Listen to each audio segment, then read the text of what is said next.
I will now introduce Paolo Migliorini, who is the president of Agroecology Europe and who will be giving a perspective from the European side. Paola. Good morning, everybody, and thank you for giving us the opportunity and the possibility to be here and share our vision and our activity. Agroecology Europe is a young association, relatively, compared to also other associations that are already very active at European level in agroecology and food sovereignty. It was founded in 2016, mainly at the beginning from a volunteer of group of, maybe at the beginning researcher and professor from university, academic, because we really felt what it was pointed out before, the need to produce and collect data, evidence, result of good stories, of good action about agroecology, and because for many years, as also it happened already for the organic movement that is, let's say, very strongly linked to agroecology, for many years it was considered not let's say, not scientific or with low reputation. So we wanted to evidence that and to give a good estimation and consideration of agroecology, of course, when there are good data, not to say so, based on evidence. So I will skip, you will find in the presentation the reason why we need a change, so I will not focus on that.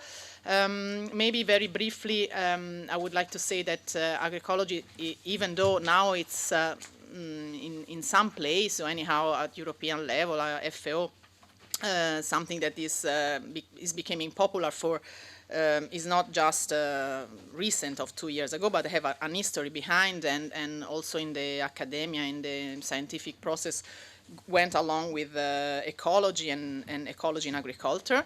I would say that also Agroecology Europe have provided a definition on what is agroecology, because we thought that it was needed to define. Also, we call it our understanding of agroecology, because again, it's very important to link the agroecology movement and conceptual and identity at a local level. So in different region, in different country, in different place, has to be tackled to the cultural approach and cultural value of it. So I will reconnect with what the HLPI group did it this year, let's say last year, where they produced this, I would say maybe effort and summary very strong. I know about bringing the different point of view, and so producing this 13 principle. Of course, again, this principle must be seen as a general idea that drive the three-repartite approach of agroecology, as we define it. So the principle should guide the scientific discipline, the movement, and the, in general, approach, practical approach in agroecology. For example, for the scientific point of view, we have the three scale, so the plot field approach, the agroecosystem level, farming level, and the ecological food system approach. In movement, there are many different, from environmental, more social, more political, and rural development. And in the approach and practice, I would like today to stress two things. From one side, the system thinking approach, so the transdisciplinary relationship among different point of view and discipline and roles, and this is also why we developed, we wanted to push Agroecology Europe as an association, mainly with two reasons: to really bring together research, farmer, and civil society and NGO, and we are very happy that at the moment the association is making alive with a lot of young people, and this is, for us, it's already a very strong result. In the last forum, the majority were students and young people. So there is a strong feeling from youth generation to be active in this, and this is for us is already a result. The focus is to place agroecology high in the European agenda, so to help policymakers in find the local, the national right tool to support and to develop agroecology at all levels. And also to, as already Fergus said, to foster interaction. Interaction among who? Among different stakeholders, so science, policymaker, social movement, and so this is, it's very, for us it's very important inside the association. The second focus is about education. So again, as myself, I'm a researcher and teacher, we call ourselves facilitator of changes, because youth people, we don't want to teach anything, we want to develop together our inner development. So there are already in Europe and around the world a lot of different associations. Of course, Via Campesina that is present is one, but there are very old story about it.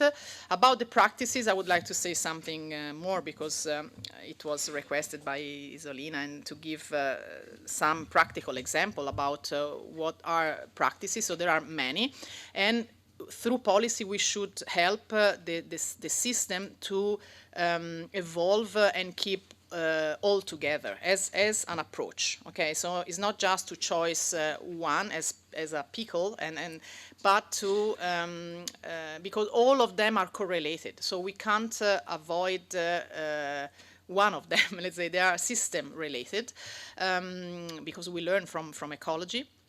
So from the decision about choosing the right variety, the right crop, the right population, till the market and relations of economy.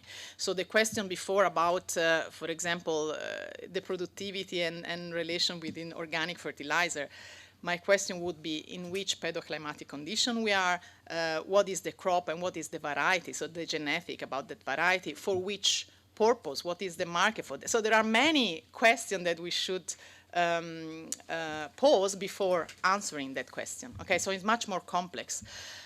So from a cropping system practices at field level, of course, the good practices in agroecology are, for example, direct seeding, living mulch, again, to reduce tillage and to have a good relationship, of course, in soil, organic fertilizer, biofertilizer, local and drip irrigation. System thinking, very important, the connection between crop choice and spatial distribution, both in space and temporal, so the intercropping, and very important, the relationship within animal and livestock, that is not enough stress, so it's very, very important not to separate cropping system with animal. And of course, the weed, pest, disease management is deal with some local, so control about natural enemies, and so landscape level become a key element to give space, environment, food, water to beneficial insects that control the food web.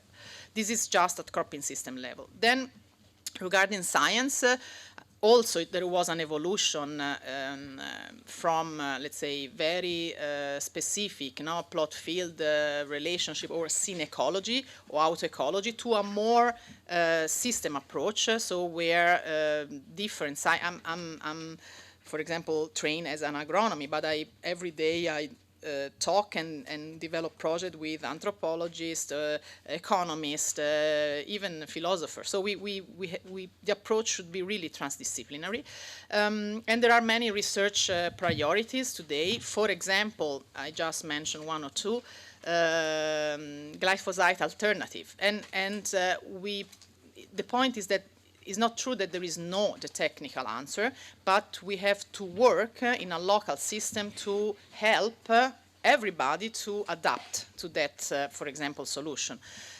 This can come from a public, either for a private sector. For example, there are some municipalities that have ban or anyhow, let's say, no, reduce in public. Also in the kindergarten place, very often it's used glyphosate to kill weeds, and then the kids eat the glyphosate. No? This is, I say it as a mother, because I saw with my eyes. And then there are also very good stories, for example, also by private sector, because, for example, Coop in Italy have banned glyphosate in the product with the label about Coop. So it's possible. Of course, we have to give all the support to producer, the information to the consumer, and to help everybody in the system to support this decision, okay? This is just to mention one of them that is already mentioned. Then my final focus would like to be in economy. I'm not a pure economist, but we developed a paper together, mainly within Agroecology Europe people, but not only, drove by Jan Douw van de Ploeg. The theoretical framework, again, is to go out from the product only to the productivity issue. Of course, farmer earns because they produce and sell something, but less than production, we focus on the value. So on the added value and the reduction of external cost. So in this graph developed by my colleague Alain Peters, in conventional, you have high external cost because, again, subsidies force farmer to buy big tractor, to buy external seed, to buy fossil fuel, to buy some maybe new technology. That, of course, let's say the focus should be to help the farmer to reduce the amount of heavy work, so to have an easy life. But on the other hand, to have at least the same productivity or even more, no, than conventional. So how to do this in the paper is explained. It's very simple, but anyhow, from one way we have to reduce the direct, the cost of production that in conventional agriculture, also due to CAP approach, is about investment and machinery. So through agriculture we have for many years subsidize the industrial production. On the other hand, we have to help the system to provide the right, we call economy of relationship, okay, not economy of, let's say, not economy of product, of scale, but economy of relationship. So when there is a good development in a local level about place correctly the value of the product, and so focus on quality and not on quantity. And through this analysis, we have presented several cases that also before Emile presented. We got the information that when there is, we presented many cases in Italy, in France, in 15 countries. In Europe, agroecology have a higher result about added value and gross value. So there is a better relationship related to place of the production in the economy. Then I will conclude, of course, how to do this. How can we help the system, the local system, to develop economy, local economy, to, again, diversified, increase the internal resource and decrease the external input, and focus on labor and on relationship of farmer and consumer. This is mainly the key message I would like to give. So to conclude, again, in the former Gliessman 5-step approach, there are many entry points where agroecology can play a very important role to improve rural development and also the link between health, environment, and agriculture. That this is the final goal, as already Mr. From European Union said before, that it's it's very important. And on the other hand, the role of education. So through courses, for example, in my university we are developing a master course in agroecology and food sovereignty. But through any kind of education, we practice our